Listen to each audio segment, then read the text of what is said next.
Welcome to Wise Move, where we dive into real estate, real life, and real wisdom. I'm your host, Meredith Buckland, a top realtor in the greater Atlanta area with over 12 years of experience. I have had the privilege to help hundreds of clients navigate their moves successfully while gaining a wealth of wisdom along the way. As Einstein said, wisdom is not a product of schooling, but of the lifelong attempt to acquire it.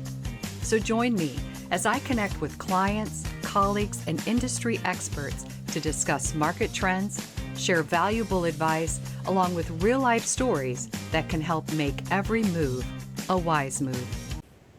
Welcome back to Wise Move. I am here with friend and colleague Maulin Shah, and he is in the real estate industry along with myself, but he has an interesting journey in finance. He came for the last 15 plus years in the finance world, making some big marks in that industry with different companies from Tidal Wave Auto Spa, Blue Links, and Home Depot.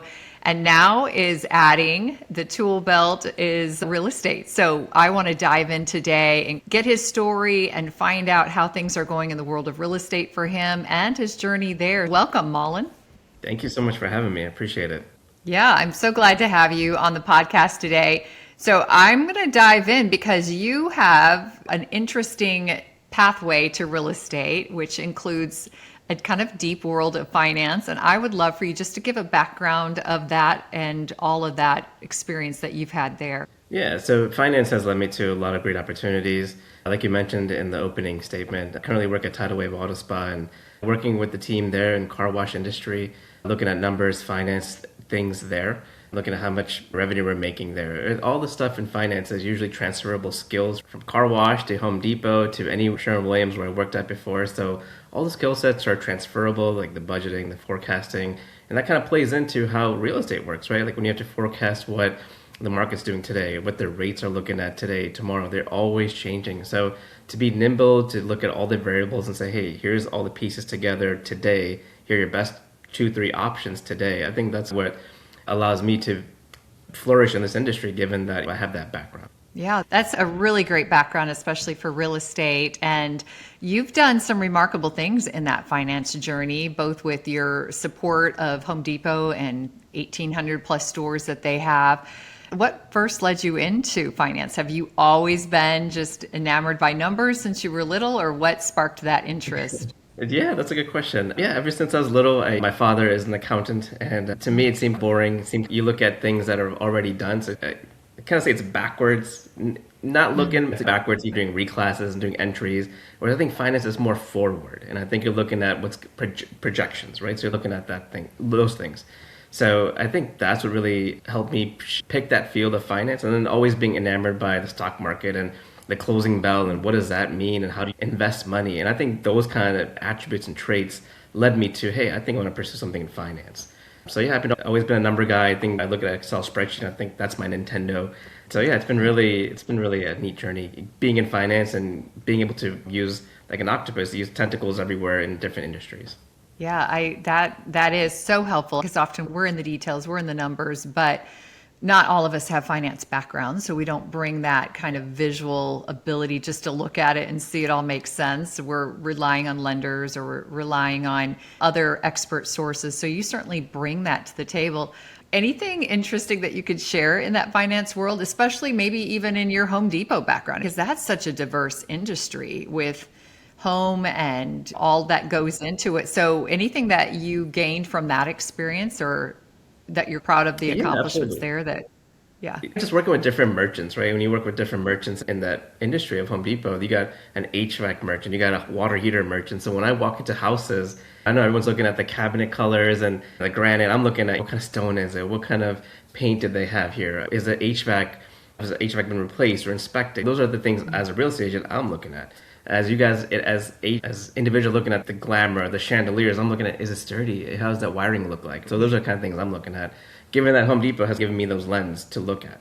And then just being in finance and in that realm, just being very detail oriented, looking at things with a microscope a little bit more than others may have. I think that sets me apart from others. So looking at the finance end of it, throwing the numbers out there, projected, back of the napkin math. Wow, how'd you do that so quick? It's just the finance, the numbers of it. the affordability of it, and then walking to the house and saying, "This is great, but," and here's what we got to think about. So it's been a really even floors, right? Floorings, working with the merchants and flooring, and say, "Hey, this looks good, but I think it's gonna peel off in a little bit." Just things like that. And then I feel like you're in an industry where you gain that experience of what's the trends, what are coming trends and design. And even that can be useful in real estate because you're walking into a home and able to help that buyer see potential and maybe know what to look for and navigate materials and flooring and all of that. So it can really bring just a broad scope of information in that world of real estate for sure.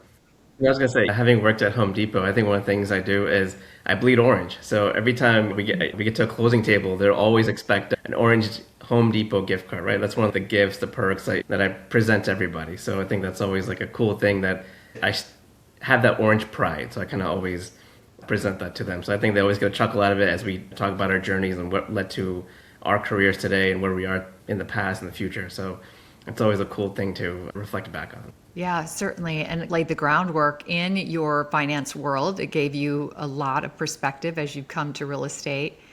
But with all of that, we know we each have that moment where we decided to, hey, maybe we'll go the real estate route. So what in all of that inspired you to jump into the real estate world from this finance world? At what point was that for you? Yeah, so growing up, I've always been to architecture. I've lived in New York City, I've lived in Chicago, and the architecture in those cities, I live in Atlanta now, and architecture in general is amazing. The different buildings that each city builds and has, it's amazing, and I've always been enamored by it. And I think what led me to real estate is that I've always wanted to be in it, but just never found the perfect time to be in it. Life gets in the way, or life moves on, and you go to college and start a family and have kids, and I think at the point during COVID where I said, you know what, I'm just going to do it. I got to do it now, otherwise I'm never going to do it. So I chose that path. My wife and daughter supported me throughout the way, and they said, hey, if you got to do it, go ahead, pursue your dreams, do it.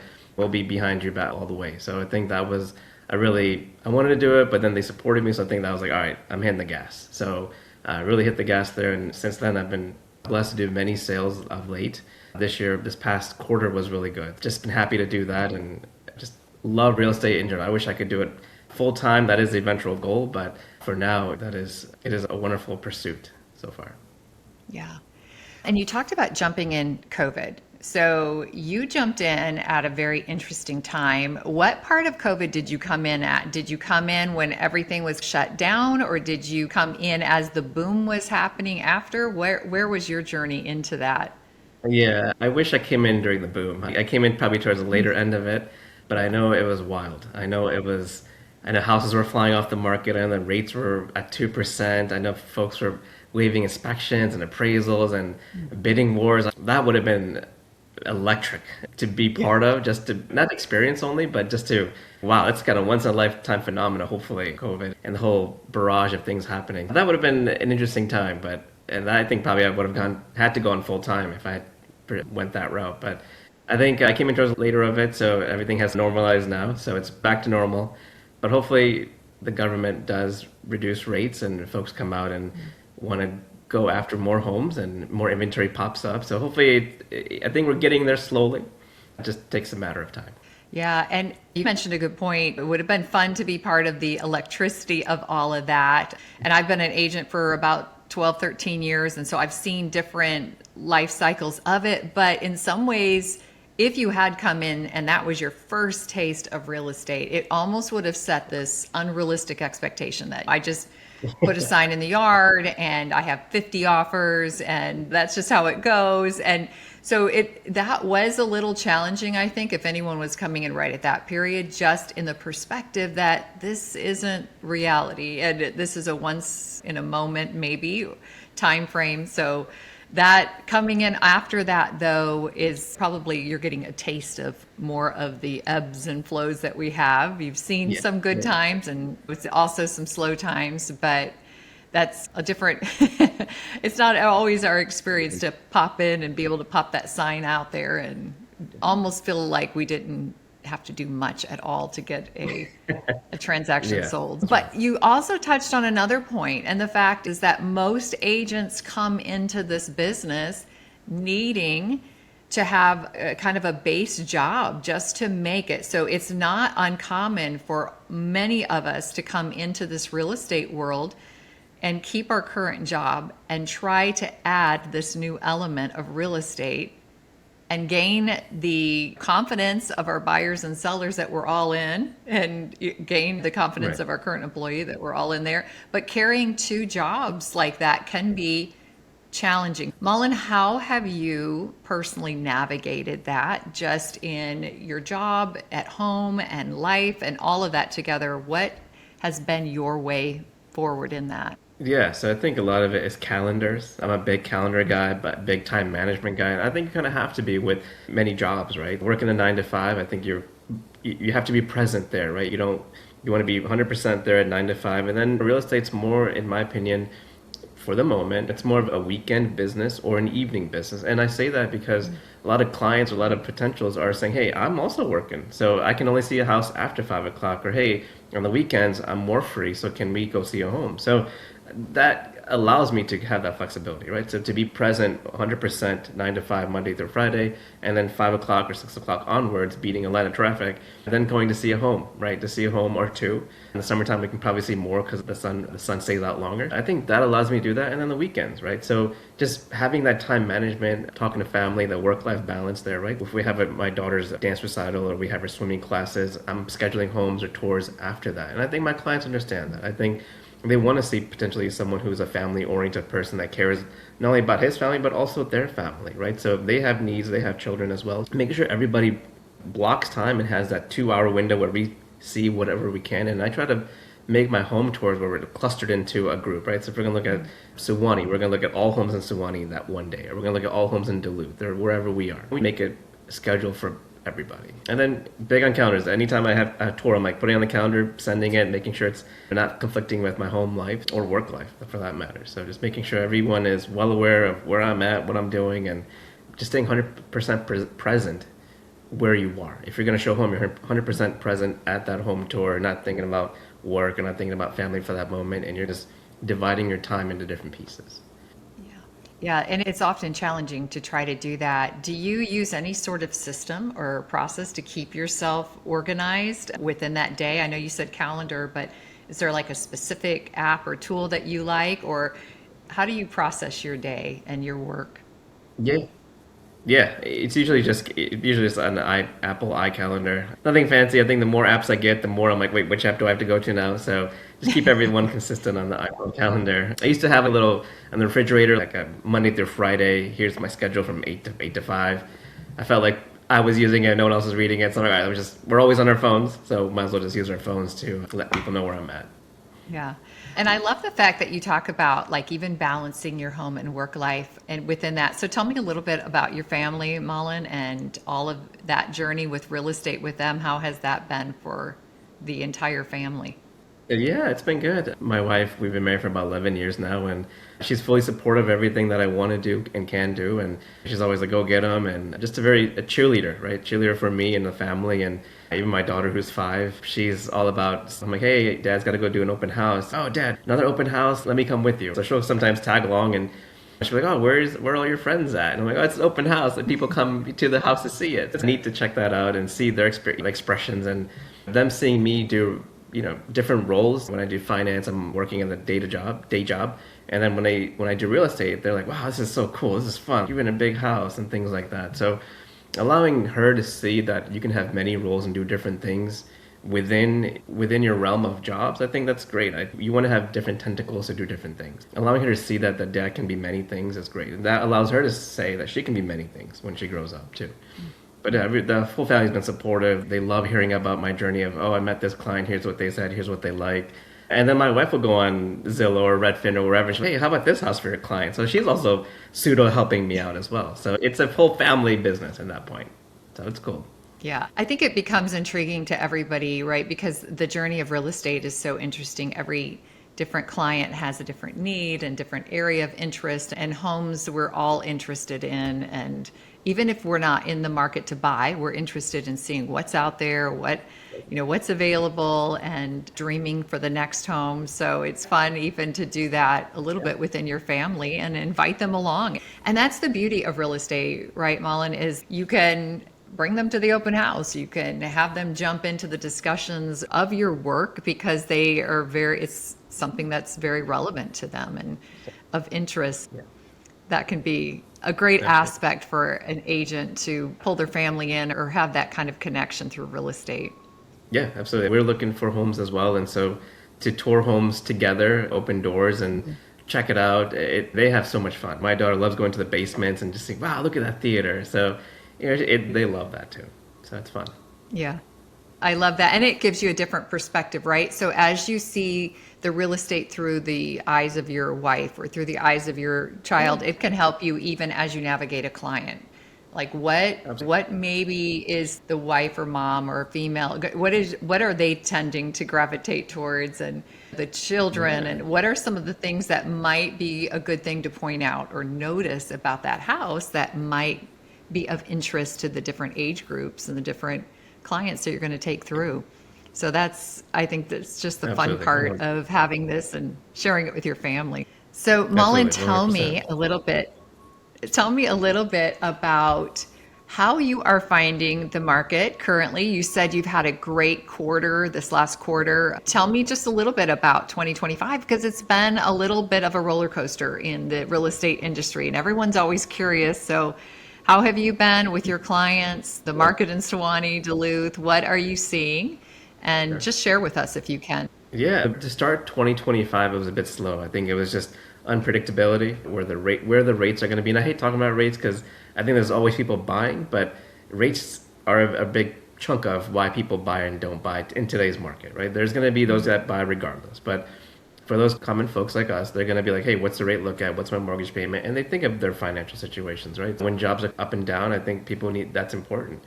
So 2025 to begin was unpredictable. I think everyone didn't know how the election was going to go and then how everything was going to flow through. Now that everything's been over, things have steadied out. Jerome Powell, the secretary, has said, hey, you know what? They have cut rates many times this time versus last year. So I think people are getting more comfortable saying, hey, you know what? I'm okay jumping and I'm okay diving into a home and buying that, knowing that rates potentially will be cut and I can always refinance that, right? We always say, marry the house, date the rate, right? It's one of those things where we want to make sure that folks can get what they want because later on, call it spring of 2026, there's going to be many people out just like us trying to buy a home, and now you're going to be competing with many people, and then you're going to have bidding wars. And you're like, man, I should have just bought that house 2 months ago when no one was looking at it, and it was peaceful in the price point. Now everything has gone up, so it's a ebb and flow type of thing, right? Like you've mentioned. So I think that's something that I do as a real estate agent. It's more so not me selling the home, not me selling the dream, but more so selling the education of what it takes to buy a home and how it is to maintain it, right? Because no one talks about that. You're just like, wow, look at the glamour, but here's what it takes financially. And I think that's being in finance field allows me to do that, right? Given the numbers and work that system out. So having done that, a lot of customers have relied and trusted me in that. When they come to the closing table, like, man, you were just spot on the penny. Wow, how'd you get so close to it? It's A, experience, but two, just knowing the financial ball game of how this thing works and how to play that with different variabilities. So I have my own Excel spreadsheet that type in numbers and spits things out, and I think that's been beneficial. And I share that with my clients once we've gotten close enough to the process of it. Yeah, I think that is such a key difference in our world because like you said, there's so much more to that home than just the sales price, and making sure that our clients are really ready financially is just wise. And if we push them into a home that they're at their very limit and yet they can't take care of the home or the unexpected financial things that come up, then we're putting them in a very vulnerable and dangerous position. So there's also just that responsibility to guide. At the end of the day, it's their decision, but it's our advice and help and resources that can often make sure, hey, do you see the numbers on this? Are you okay with this? I know the lender has given you approval for this, but have you taken into account all of these monthlies that are going to also be included, or the HVAC that's coming up? So I think that ability to really focus in on that is important. And I think your ability as coming from the finance world certainly helps in that and gives them confidence. So yeah, when they get to that closing table with Maulin, they're not, hey, I haven't heard about any of these. I'm blindsided by this. And he talked me into this home or pushed me that direction and didn't really give me guidance and good counsel. So that's great. I love it when I hear another agent talk about that. Yeah, I think one of the things I do as an agent is, like I said, I'm not trying to sell you the house. What I want to do is I want to look at the house for me, right? I'm trying to buy. I'm gonna put myself in your shoes and say, would I buy this house? What do I like this house based on what you've told me? Would I consider this? And then we'll talk about it and say, hey, I like this. I like this bedroom, but it's small. Are you willing to compromise on that bedroom because everything else is good? So that's the kind of conversation pieces that I have. But I try to, if you look at my testimonials, we'll walk through the house as if we're all buying the house together, right? So that way we understand the puts and takes and the needs of it. Yeah. Beyond the numbers, though, Maulin, you definitely have been noted for just, I think, your passion for helping people.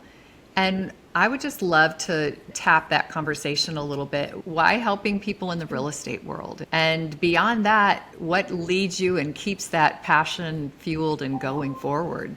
Yeah, it's the American dream, right? It's the American dream to own a home, the white picket fences, to have the yard. I think that's what's really helping someone achieve their dream is probably the biggest reward that we can all get. It's like you get the most satisfaction when you give, and I think that's what it is for me. I get more satisfied when I'm helping a client out, seeing 50 houses together, and I think just getting to know them, right? So it's a relationship. I'm becoming a family member at this point to them, right? So I think it's that passion that I'm helping someone achieve their dream, helping someone get to where they wanted to go, that they can have celebrations there, parties, raise a family, and something that I'm doing today. I think that when I can emulate things that I'm doing for my family to say, hey, wow, you could do this too, and here, let me help you achieve that, game over. That's the best feeling ever. I almost feel like Santa Claus with Christmas up. I feel so good about it. So I think that's what keeps me going and I'm an extrovert in general. So just talking to people, meeting with them, seeing where they are in their life stages and helping them out, I think that's the biggest win. Yeah, I certainly resonate with that. And I know for those of us in the real estate world where that's what fuels our passion, there's nothing greater than to know you've helped another client, family, and you get to that closing table and it is that thank you, that gratitude that you feel expressed back from them that reassures you and validates that, yes, I truly helped this family and I made a difference. And it's a big reward. It's a big part of our job to sit there at the front line at the closing table and see them take their first steps into home ownership or see their dream home become a reality for them and know that we were a part of navigating that, helping them safely get across the finish line. So it's a big deal for any agent that will focus that area to have that kind of return on their investment into that client, to see the gratitude, to see the good outcome, and know that they helped them, that this wasn't just a transaction, that this was a relationship, and all of the importance Absolutely. that they put into that. Yeah, and by doing a good job, hopefully they say, hey, I was gonna say, by helping individuals out in their home that they live in, it's one of those things where hopefully they connect you with their friends, and hopefully they connect you with their family members and say, hey, you know what? Anytime you need to buy a home, anytime you need to invest into a home, please hopefully use Maulin, right? Or please use this agent because the care that they gave me is equal care that they're going to give you. So it's when you go to a mechanic, you ask around, you can Google it, but if you ask around to see which mechanic is the best, you're like, oh, I'm going to go there because they did something really good there. So I think that's also the hope is that if you do a good job, that you get good returns in return. Yeah. Yeah, and within that, Maulin, you tapped on you hope that somebody will return you or advocate for you within that referral. How do you get most of your clients? How have they come to you? Are you doing any special cold calling or is it relationship? If you can just kind of share your history in that I think would be so helpful to many other agents. Yeah, I think I've done the cold callings, I've done the expired listings and things like that. I think the biggest thing is getting out in your community, talking to people, letting them know they're an agent, right? If you're staying in your house behind a computer, no one's really going to know that you're an agent. Being social on social media is always a big marketing tool, but I think the biggest thing is just getting out in the public, right? If I'm talking to John and Sally, and John and Sally, hey, I'm not looking for a home, but I know Robert and Susie are. There you go. You would not have known that if you had not gone out to a coffee shop, if you had not gone out to the community town center and played with your child and met someone, say, hey, what's going on? I'm Maulin, and just start a conversation. Everyone's friendly. For the most part, everyone's friendly. They're kind. They want to talk to you. I think that's been the biggest thing. I mean, just being approachable. I think as you're approachable, inviting, people want to come and talk to you. I've had repeat business already, which has been a blessing. So I had sold a home to a client in Alpharetta, and they said, hey, you know what? We know someone from our team that needs a home. And I was like, oh, perfect. So because I took care of them and helped them out, they in return said, hey, I think you're a great agent, but you're the only one in our phone book, so we're going to call you and we're going to connect you with this individual. But I think just building that relationship is going to start the volume up. So I think that's the biggest thing. But just getting out there, being a face, talking to your child's school and saying, hey, I'm a real estate agent. If anyone needs any help, please let me know, call me. Just being available, I think, is the biggest thing. Yeah, I definitely think that's a key factor. What you talked about is getting out there, not being a secret agent, and being discoverable and approachable and making real connections with people. And maybe even more than just a real estate connection, right? A true connection of even just a friendship or commonality and shared vision of life. And then all of a sudden in that talking and discovery, there's also the ability to help them with their real estate at some point, because you've built that trust, you've built that confidence within them. So I think that's a great way. How are you networking with other agents and clients? Are you going to specific events at times, or are you holding certain network events, or what have you found that's been helpful to you? Yeah, I do attend a select few events that I think there's some alliance groups I'm a part of for real estate. So I do attend those and see what is the crowd, what is the buzz, where do people need help, where can I insert myself. I'm meeting with actually a lender tomorrow, seeing what his availability is and seeing what his 2026 calendar looks like. Potentially we will collaborate on some deals together. So just getting out, meeting the vendors, I think is the biggest thing, because sometimes they'll lead you to clients, right? Talking to different attorneys, different law practices that of real estate, saying, hey, here's my services, here's my availability. What does that look like for you? How can we help each other out? Just doing different things like that. You definitely got to be part of groups, boards, attend events, stay up on the education of it. So all those things are critical for this. It's a job, right? All these things are critical to be present, to do a good job, to stay up in the business. If you're going to fall behind, if you don't do that, you're going to fall behind, and then you're going to lose traction, you're going to lose interest, you're going to lose volume, right? So you got to just, if you want to keep going at it, you got to keep your foot on the gas. And we're business owners, so we bear the kind of the responsibility for going after that business. When you go into real estate, you're not usually going to a brokerage that's handing you a big list of names and leads, and so often you are laying the groundwork yourself, and you have all the cost, all the finances of running that business, and all of the marketing and all the skill set. You might have some tools and great resources from the brokerage, but what people often don't understand is that there's no base salary. There's only a compensation if you get to the closing table and everything goes through fine. And then even after that, you've got all the business expense that comes out of it, and then how to put that back into the business and how to get new business. So it's a never ending process of kind of recreating and adapting and everything that goes to it. So there's so much more. I think people sometimes think we just unlock doors and here's the kitchen, here's the bathroom, and let's sign you up for a $2 million home. And it's way bigger than that and more involved. So takes a lot of everyday effort into that to really be consistent and keep it growing. Yeah. So tell me, Maulin, about your future 100%. With real estate. Where are you projecting? What is your vision? If you were to say, hey, in 3 to 5 years, this is the type of market I would like to be focused on, what would that look like for you? Yeah, I think looking forward to 2026 and onwards, continuing the momentum that I had this past quarter into next quarter, Q1, preparing myself for a great spring. I know there's a lot of things that our president has floated with portable mortgages and 50-year mortgages and things like that. And hopefully the noise gets quieted, I guess, if you want to call it that. But let's see. The goal is to get into the luxury market at some point. I think I love looking at all different agents that are doing big things in Atlanta, selling these $30 million homes and things like that. Those are the dreams, right? So you want to obviously shoot for that, right? So I think that'd be one way. I don't know if I'm going to get 30 million, but I think just getting to the point of getting to luxury market, I think that'd be great. Getting more clients from repeat businesses.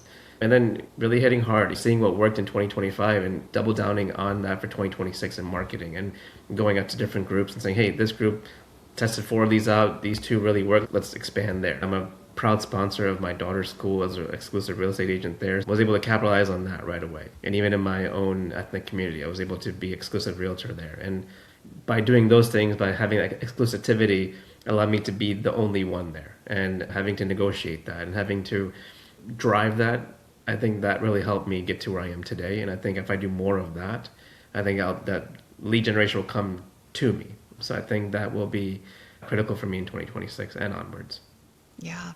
So what would you say do you think is starting to be your thing that may set you apart from other agents, or maybe your secret sauce that you can share that you like, I'm doing this and I think it's going to make a difference, or anything you can point to? Yeah, I think is like we talked about earlier. I think it's just the care, the passion, right? You have so many agents out there in the market.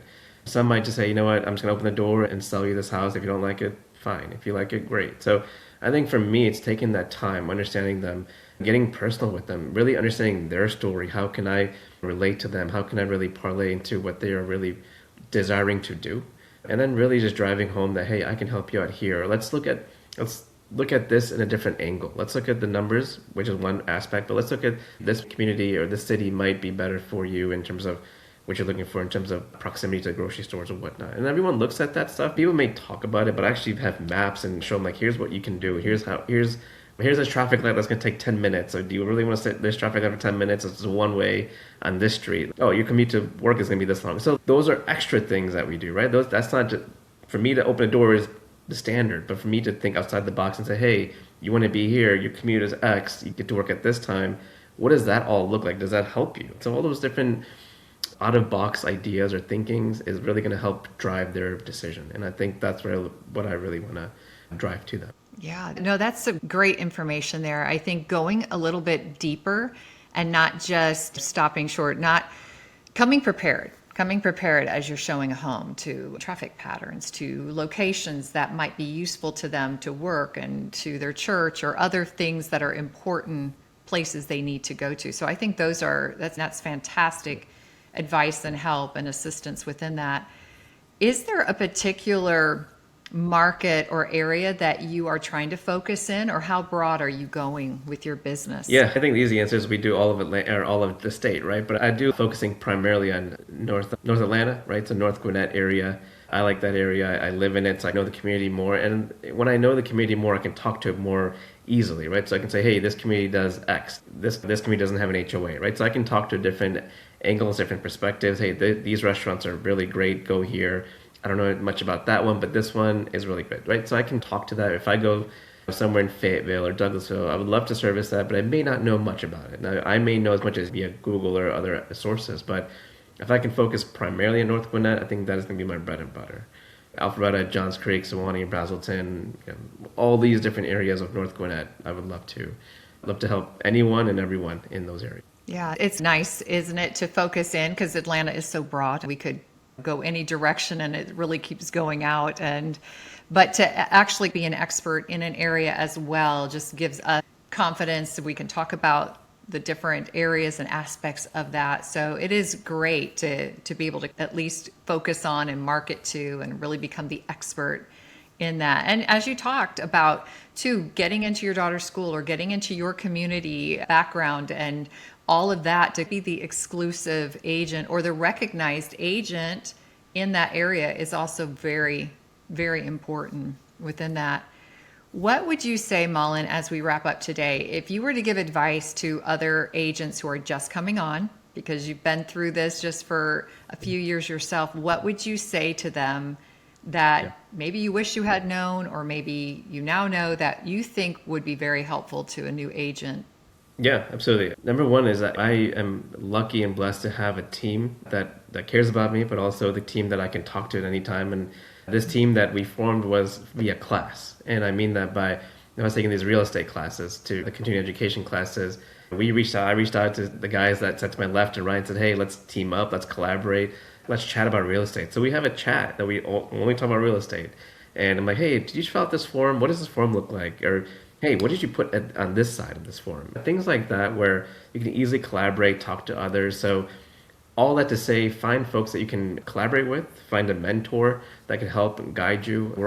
There's enough homes for everybody to get business, right? I don't think we don't all need to be competitors with each other, but I think there's enough business for everybody. If you can find a mentor, stay present, stay social. This is a social business. It's not a business where you sit behind a computer. And be active in the community. Be willing to collaborate with anybody, lenders, attorneys, practice, anybody. I look at everybody as a client. I look at everybody as an individual that I can build friendships with, and then hopefully build more things with as the business grows. I look at everybody as a friend of mine, hopefully.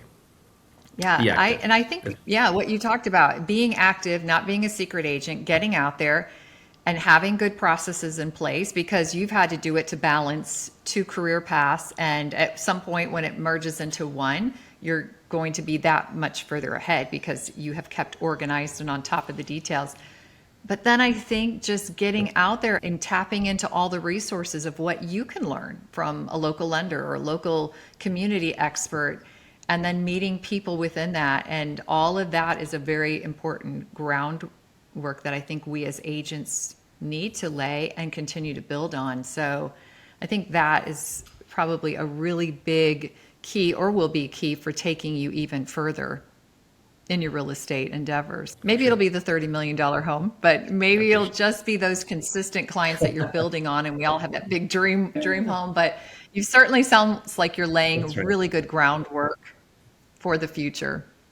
Yeah, no, I appreciate that. I think as you were talking, is year 1, year 2, year 3, I think almost maybe years 1 through 3 or years 1 through 4 is always just laying the groundwork, building that little foundation of meeting different people, different lenders, different individuals, and then from there it's where you can flourish and grow. But to your point, you gotta lay the foundation first to then blossom and grow from there. Otherwise, you can go fast, but then you'll just crash. So you definitely want to lay the bricks to then go up to the roof. Yeah, exactly. A lot of times we're selling homes and they better have a good foundation. Same in our business. We better have a really good foundation, and then how we build on top of that. And then never stop growing as an agent. Never think, I've got it figured out, because some market change is going to hit you. Some unexpected technology is going to stun you for a moment. So you have to constantly be adaptable, be growing, be resilient. This is not an easy path. Real estate is not selling sunset reality. It is, for many of us, it's just a day-to-day, consistently showing up, crawling under crawl spaces, going to the attics, staying up till midnight to finish contracts. It looks very different in the everyday world.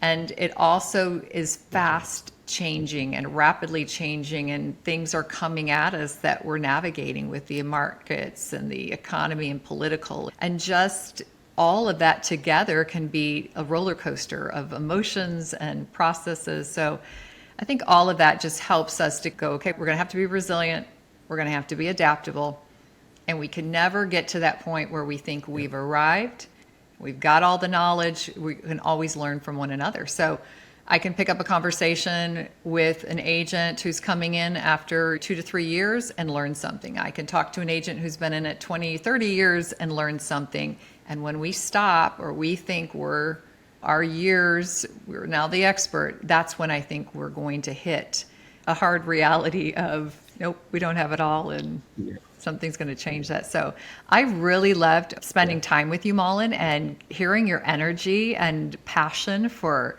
wanting to make a difference in real estate, and even the intentionality with what you bring from the finance world to it. I think it's going to set you apart in your market, in your area, and I think your clients are going to be further ahead and fortunate for having you as their advocate walking them through their home purchase. So thank you so much for sharing your time today and your story. Greatly appreciate it. Maulin, as we wrap up, can you just tell our audience where they can find you, especially if they're looking in that North Atlanta area? Where are you best found? Yeah, hopefully you can find me in the summertime at the parks. at Sewanee Town Center or downtown Duluth. But you can find me on social. You can find me on Instagram. It's at Maulin, at Maulin Shah Real Estate. That's the only kind of social that I have. It's Instagram. I post videos and hopefully share helpful tips. But yeah, hopefully you can find me out and about in the community. I'm always driving around. I'm at soccer fields or swimming practices or swim meets. I'm always around the community. But yeah, at Maulin Shah, it's at Maulin Shah Real Estate. And my email address is maulin.shah@metrobrokers.com. Love that. Thank you so much, Maulin, for sharing your story and for the excitement you bring and the dynamic to it. So I greatly appreciate it. Hope we get to do business together in person at some point, and really loved our time together. So thank you for jumping on to the Wise Move with me. Appreciate it. Thank you so much, Meredith.